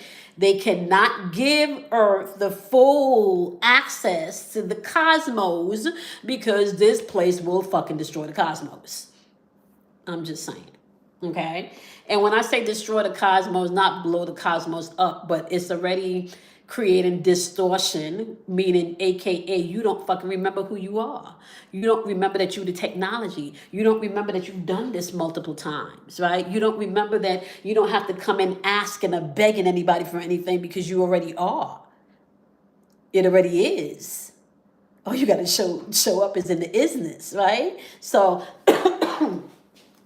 we don't necessarily remember that. So this planet is never going to have the full math until it gains emotional maturity. Emotional maturity. And we're not at that place yet we're at the place now where there's enough souls that's emotionally mature to bring in all of this new energy. This is not random shit that's happening. All of this is cosmic shit. We are where we're supposed to be cosmically. We are where we're supposed to be, because energetically, where we are lined up cosmically, we are lined up to remember. We are lined up to tap into our true selves. We are lined up for our technology to come online. Do you know that you are a fucking true superhero? If I tell you the things that your body can do. In one of my visions, as my memory started to come back, one of the things that I know that was done in Atlantis is there was these caves. There were sound caves. There were frequency caves, okay? And we're talking about high technology here. You see, you guys, and when I say high technology here, I'm not fucking talking about the shit that they're measuring in the science lab. I'm talking about sound technology. I'm talking about technology where you can utter sounds and change things, the tones. Okay, I'm talking about sound technology where it's linked to color. I'm talking about sound technology where it's holding a grid and keeping people's emotional body intact. So a lot of what we call schizophrenia, diabolical, bipolar, that is because the grid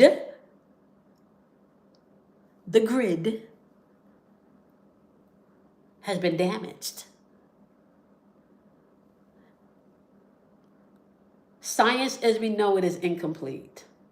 Science as we know it probably knows what 0.111 no 0.0000001% of what we think we know.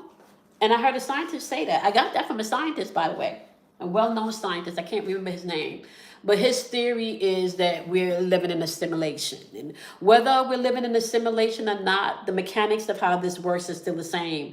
Whether you think that there's a God, a higher oversoul, it don't matter. The mechanics, the technology is still the same. It's still the same technology. Still the same technology. And the technology is connected to your emotions and is connected to your nervous system. And that's what we're going to be working on for the next 12 months, starting December 21st, winter solstice. We are going to be using it with the energy from the Bulgarian calendar system, which is one of the most ancient calendar systems they are, that deals with not just the solar calendar, but it also deals with the cosmic calendar, okay? And cosmically, if we were paying attention to that calendar, all right, you will kind of see that the one thing you need to also remember too is time. We don't even have the right time. Okay, they've changed time so much times that I don't even know if they remember what time it is. Okay, so just so you know, the years that we think it is, the day that we think it is, it's not. So a lot of this intuitively, okay, so let me, and you can answer this in the chat too. Have any of you had an experience where you said, well, shit, today don't feel like a Tuesday, it feels more like a Saturday or Friday? Have you ever had that experience where you're in a day and you know the day is this day, but it don't feel like this day, it feels more like another day? Have you ever had that experience? I'm gonna wait to see if somebody put it in the chat. Okay. Uh-huh. I'm gonna wait because if you've had that experience, you need to know that you are what is called dimensional drifting. That's the dimensional drift. Okay, you are able to operate on multiple timelines at the same time, and I know that that is difficult for the brain to correlate to. So let me break it down to you how you're already doing it. You don't even know that you're doing it, right? How we make things so grand when it really like simple. Okay, so I'm gonna get me my world clock here. Okay, let's do world clock because I think I got it on this iPhone. World clock. Okay, yeah, I got it on this iPhone. Okay, all right. I just sat and told you that you're doing dimensional drifting and timeline shifting all the time. Okay, I need you to look here. Okay. Right now in New York, it is 3:08 p.m. New York is 3:08 p.m. If I scroll down here, Mumbai is 1:38 p.m. Mumbai is 10 and a half hours ahead of where we are now, right? So Mumbai is currently already on December 4th. We're still in December 3rd. So let's say that you on a plane and you just landed in Mumbai. Technically, you're ahead. You're in the future. Technically, like you're in the future. So right now, Mumbai is in the future by 10 hours and 30 minutes, right? So, all right. Let's go to California.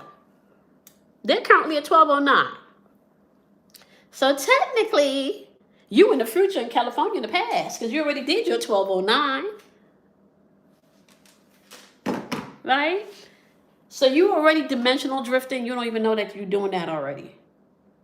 You don't even know that you're doing that already. How can I explain dimensional drifting to you? In your real world. Boom. Okay. I'm gonna need my coffee, please. But give me a second. Let me heat my coffee up. I know you're not supposed to heat coffee up, but I don't talk so long. My coffee went cold. All right. We're talking about dimensional drifting. I just explained to you how you're doing it already when you travel from one country to the next, right? Then I'm gonna break it down how you're dimensional drifting in your day-to-day life.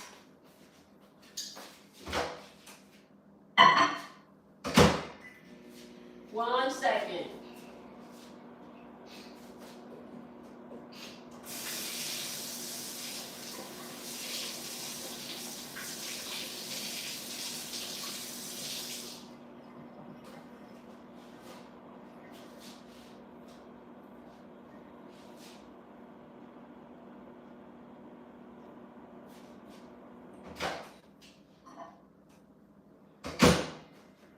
Okay. Have any of you ever had an episode where you was thinking about somebody and then either a few minutes later they called you, text you, or maybe even popped up? And we call it coincidence. We call it, some people may say synchronicity. You dimensional drifted. You literally were able to pick up and sense, right, something before it happened. Let me give you another, and you can call this like deja vu, right? Let me give you another example, okay, of how dimensional drift can work. We're having a conversation right now, and I say something to you, like maybe, I don't know, like I say something to you that reminds you about a particular time in your childhood. And as whatever I said to you takes you back to that particular time in your childhood when XYZ happened, and you can literally feel the emotions, or you can literally maybe taste the food. Let's say, for example, we talk about Thanksgiving, right? Let's say we talk about Thanksgiving. And let's say I'm telling you, I can't wait for Thanksgiving, because my dad used to grill on the grill, and my dad is not here anymore, right? My dad used to grill on the grill, so I can't wait because my uncle finna throw some stuff in the grill, right? And let's say maybe you, like me, your dad passed away, and your dad maybe used to throw stuff on the grill too. And that conversation that I'm having with you now puts you back to the last time that you spent Thanksgiving with your dad, and he put the stuff on the grill, so much so to the point where you're able to smell the fucking food off of the grill, right? And you're able to just feel the feelings from that day. You just dimensionally drifted. You drifted back in the past. You're dimensionally drifting all of the time. And I haven't even started to talk about dimensionally drifting in different worlds, different spaces, different realms, different dimensions. I'm just talking about your local dimensionally drifting that you do here on Earth in real time.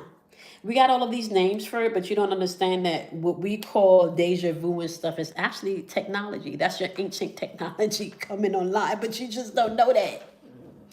You just don't know that. True story. I'm going to tell y'all a true story.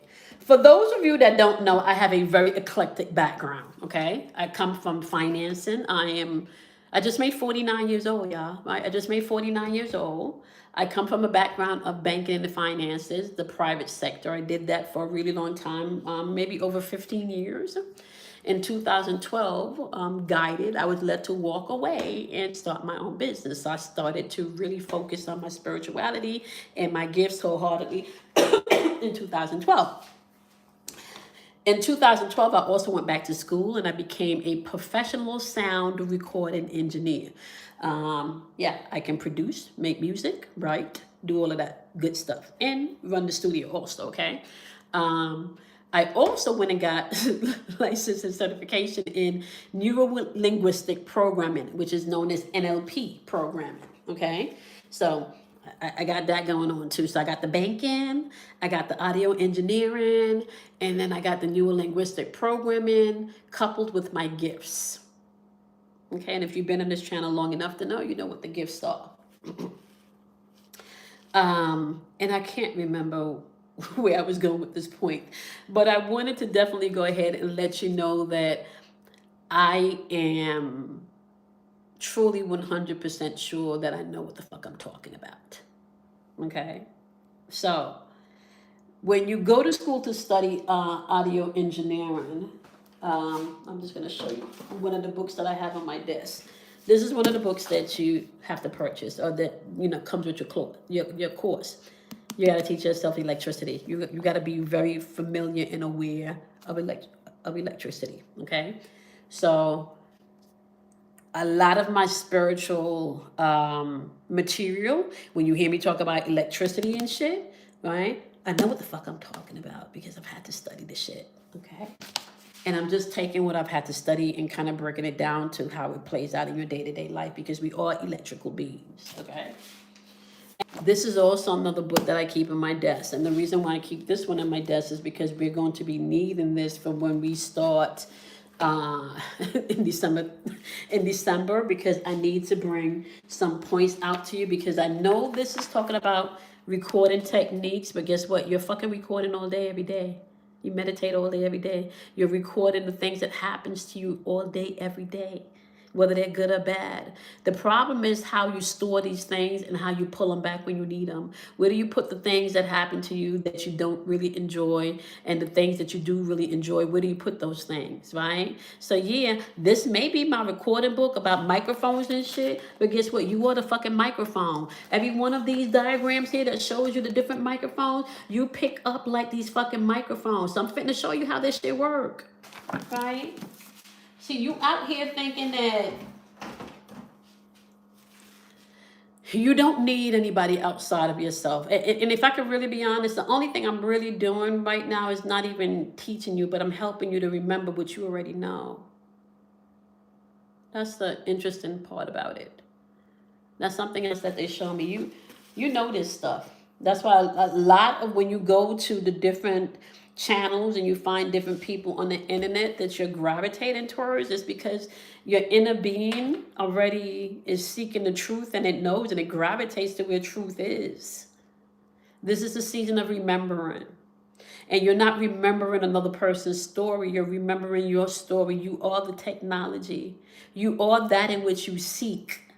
What you've been looking for has been looking for you too. And if you look in the mirror, you're going to find it, right? But we have been given so much layers of shit to put on that is kind of difficult sometimes to clean the gook off of you that you've had built up over years, right? It's sometimes difficult to see yourself as an amazing person when you may have been told throughout your whole life that you're not that amazing, that you're not that special, that you're not that unique. Everybody is unique. Everybody's special in their own right. You've been told that, you're not part of the chosen. Why? You know who the chosen is? You want me to tell you who the chosen is? The chosen is whoever chooses themselves. That's who the chosen is. The chosen is not a particular race of people or the particular group of people. The chosen is whoever decides to choose themselves. You are the chosen. And there's a reason for that. The reason for that is because you are the technology. You are your savior. You are the only person that can get you to where you need to be. Can other people help? Hell yeah, we can help you. But can we do the work for you? No, the fuck we can't. Can I feel your feelings for you? No, I can't. I might be able to tell you what you're feeling and how to navigate it, but I can't feel your feelings for you. I mean, not in the way that you can. Not in the way that you can. And everybody's story is necessary. Everybody's story is necessary. Because your story gives you the key to who you are.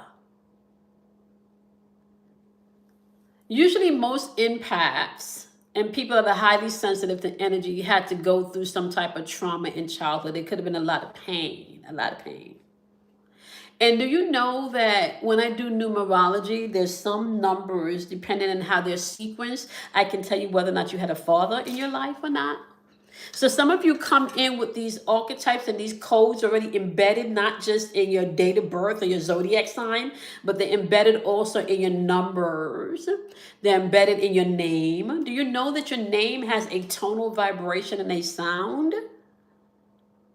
This is why in some cultures, they were very, very specific in how they named their children, or, or the souls that came in, because names mean something. Look that shit up, right? I looked up my name in the Hebrew characters and I was blown away as to what my name meant in the Hebrew letters. Blown away. Not to mention that the English language is one of the most out of balance tonal linguistics that there is. The English language does not have a very good tonal resonance, which means other languages, when you speak, right, your tongue hits the groove of if you put your tongue at the top of your gums, you're going to feel these ridges at the top of your gums. Other languages, when they speak, you hit those ridges, those natural rhythms that begins to oscillate things in your body. But the English language, you don't get a lot of oscillation, and there's a reason for that. Oscillation in your body means things are turning on, which means you can heal yourself, which means you can awaken, which means that you do not have to be locked in any one particular paradigm. And it's not to say that you don't have a particular one that you like. If you like Buddhism, you can pull from Buddhism. If you like the Do Te Ching, you can pull from the Do Te Ching. If you like Christianity, you can pull from Christianity. If you like mysticism, you can pull from mysticism. This is the time that we're in. You don't need to have one particular thing, man. You can work all of them. You can work all of them, because they're all saying the same thing, which is really leading you back to you. So it don't really matter what particular system you choose to practice in. If you're practicing that system in truth, first knowing that you are the source of everything, everything comes through you, everything comes from you, right? If you're practicing in that way, ain't none of these religions can keep you stuck, because you're going to find the truth in the midst of what the indoctrination is telling you. I didn't go to church and discover that the 7 churches was the 7 chakras. That was taught to me by spirit. I didn't go to church and the church taught me that the 12 disciples was the 12 zodiacs. Spirit taught me that.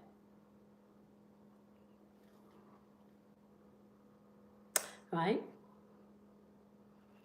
I didn't go to church and the church taught me that the Bible was a book of anatomy, astrology, and mysticism.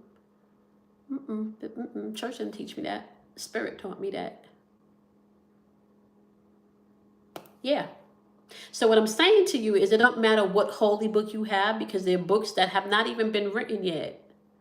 There are books that are going to be written within the next 4 to not even 4, we're in that time now, between now and the next 10 years, that's going to blow your mind and open up a whole nother spiritual awakening and revolution. Because the revolution, like Jill Scott Heron said, it's not going to be televised, baby. Okay, this revolution is happening internally, so it's not being televised. And I already told you guys, you want to be mindful of anybody out here that's teaching you spirituality, but they just regurgitating information.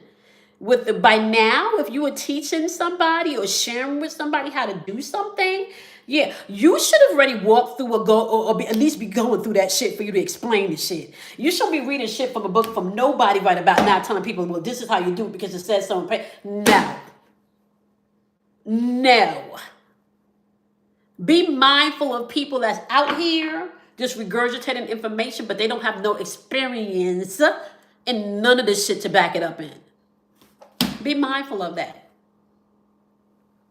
Be mindful of anyone that's out here also telling you that division is the way to go. No, that's also not true. Unity consciousness is the way to go. And let me just go ahead and break some myths right here for unity consciousness. I'm not talking about race or skin color. I'm talking about masculine and feminine energy that first has to be balanced within yourself. And once it's balanced within yourself, you can start to balance it amongst your relationships. There's a great divide right now happening to pit men against women. That's purposeful, because you need each other. That's what balances the energy. So right now, we are on the same brink that Atlantis was in before the grid fucking exploded. People are not out here doing mentally and emotionally well, right?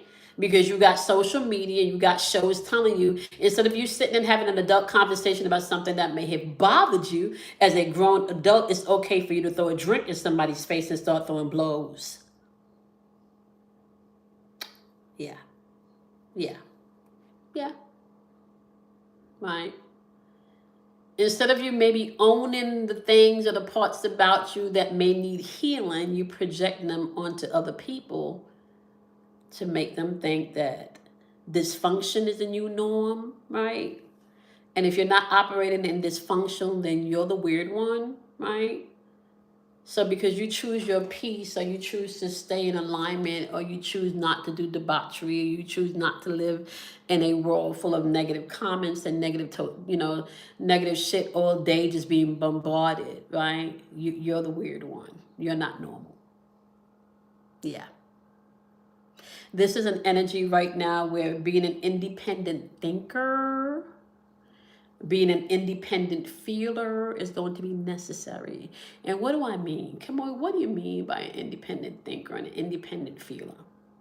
An independent thinker, you're not just thinking with your brain. And an independent feeler, you're not just feeling with your heart. Your brain and your heart is talking to each other. Your masculine side, which is your logical side, is speaking to your feminine side, which is your intuitive side. So you can think of the brain as the head and the intuitive side as the neck, right?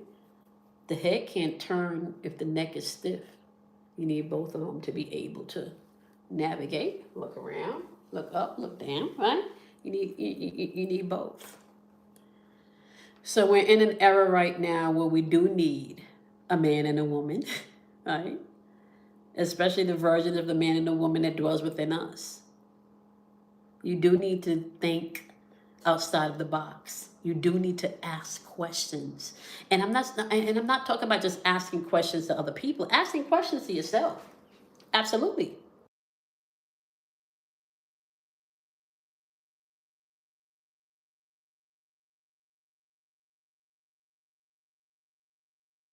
I'm sorry about that. Absolutely. Asking questions of yourself too. Why did that trigger you? Why, when he said that made you mad? Well, why did you react that way when they did? Well, why did you even expect that when they are who they are? Right? So a lot of this is about you figuring out who you are. You can't tap into your powers, or what we consider to be magic, if you're not tapping into yourself. Your powers or your magic is really your science. That's naturally a part of who you are. What we call magic is part of your natural science. What we call phenomenons or miracles is part of the natural science. And that's what they don't teach us, right? They don't teach us that the mystical things, or the things that we think are mystical, are just our inherent sovereignty. And the minute you can tap into your inherent sovereignty, a lot of what seems like miracles and phenomenon to you are just regular day, every light synchronicities. This is how it be. This is how it be. I think I'm losing my voice again, y'all. This is how it be. I am back. Okay, so let me just explain how this is fitting to go down. You guys are going to start seeing shorter videos. They're not going to be lives. Okay, they're going to be pre-recorded videos. I'm going to try and keep on between 10 and 15 minutes, not too much information. And in these videos, they're going to be the foundation of the teaching for the next year. So in these videos, I'll be explaining things like resonance physics, breath, the resonance, what am I saying? Resonance physics. I'm going to be teaching you guys breath. I'm going to be teaching you guys the activation of the 12 strand of DNA, as well as all of the activation of all of the 12s, because there's a lot of 12s, okay? There's the 12 disciples, the 12 disciplines, the 12 rainbows, the 12 dragons, the 12 monkeys, the 12 DNA strands, the 12 zodiac.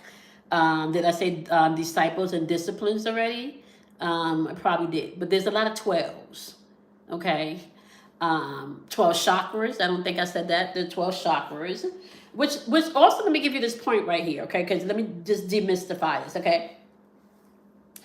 If you hear anybody out here talking about you the chosen one and you got to be part of the 144,000 souls because only 144,000 souls are going to get chosen, I'm just going to tell you right now, the math ain't mathin'. Does that even make sense? I mean, this is why you got to be an independent thinker, an independent feeler, right? Does that even make sense? Now think about it. There is 8 billion people on the face of this earth. 8 billion. Billion. Billion. Okay. Not 800,000. Not 8 million. Over 8 billion people on this earth. And you trying to tell me over 8 billion people on this earth, at least 4 billion out of that 8 billion study some type of spirituality, have some type of religious background, right? At least. I'm gonna even go 3 billion. I'm gonna even go 3 billion, right? I'm gonna even go 3 billion. So we got a total of 8 billion people. And I'm going to say 3 billion of those people, right, got some type of solid foundation in Buddhism, Hinduism, Christianity, Islam. It don't matter, okay? We got 3 billion people that practice some form of spirituality, okay? So now, out of those 3 billion people, okay, so now we're not even dealing with the 8 billion. We only going to deal with the 3 billion people that practices some type of spirituality. So you're trying to tell me, if I'm among that 3 billion people, only 144,000 of us out of the 3 billion is going to make it to wherever we're supposed to be going? Only 144,000 of us. 144K out of 8 billion. I'm sorry, no, 3 billion. Y'all don't find that something's missing there? Y'all don't find that something is misinterpreted right there? Y'all don't sound, that don't sound fucking crazy to y'all? I'm just being honest. Okay, so let me go ahead and demystify this for you. There is not a particular group of chosen people. The particular group of chosen people that they're talking about is anybody that chooses themselves and step into inner knowing, inner gnosis, inner knowledge. Okay? That's the chosens. Now that we've covered that, let's get into the 144,000 chosen ones. The 144,000 that they're talking about has nothing to do with people. It has to do with the 144 micro chakra systems that you have in your body. There are 144 micro chakra systems in your body that needs to come aligned for you to step into your Christ energy, your Christos energy. It is not 144,000 people being elevated and leaving the rest of us 7 point whatever billion people behind. No, that's not how it's happening. No. So my love, you can be a part of the chosen wherever you are, however you see fit.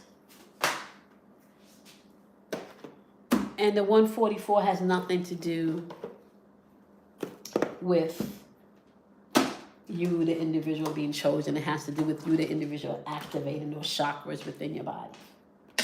Those minor chakras within your body. All right, y'all. I'm going to go ahead and pull a card. I did not ring the bell or sound the tone today. But we're finna pull a card. We're going to pull a card.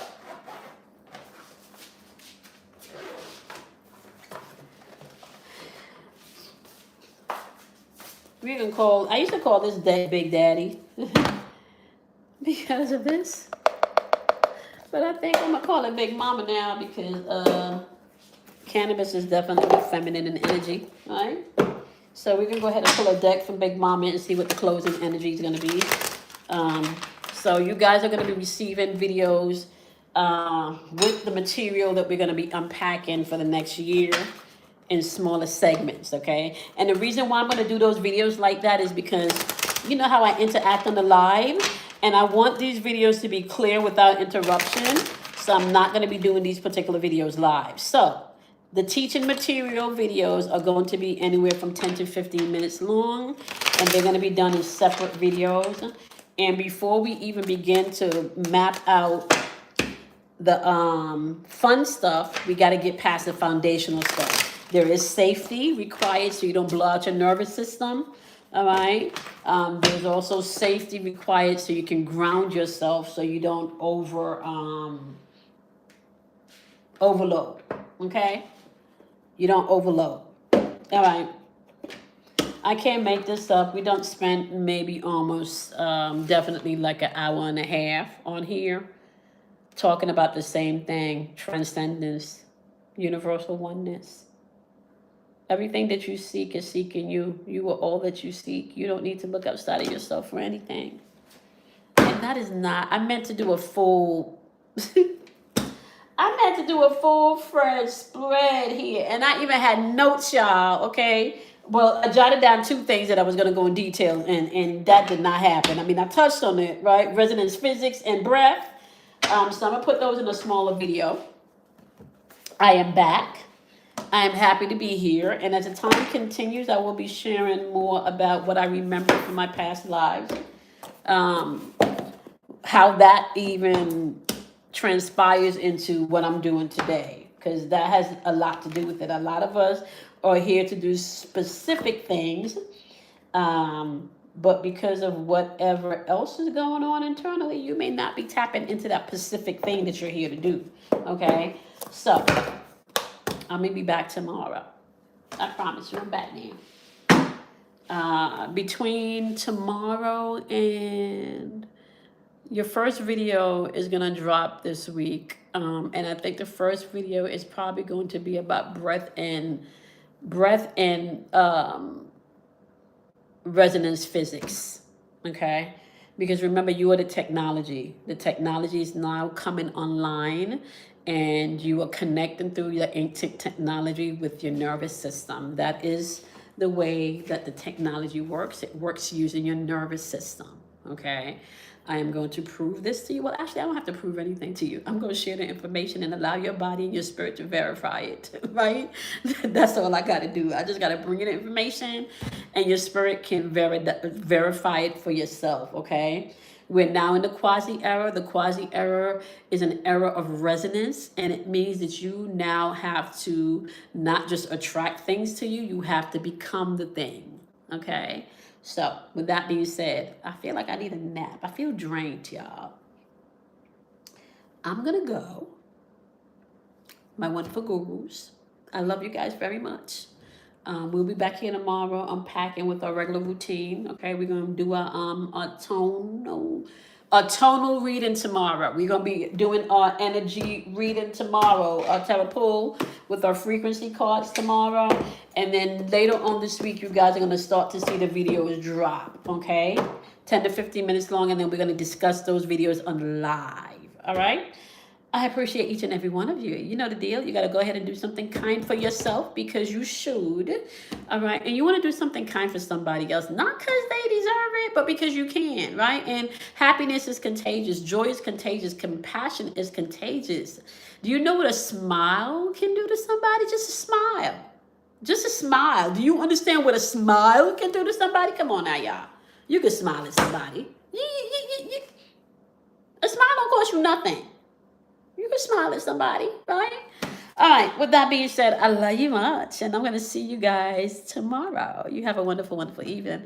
I can't promise y'all I'm going to jump back on here live tonight, depending on my voice and how I'm feeling, but it's a possibility. But if I don't, I'll see you tomorrow. Bye-bye, guys.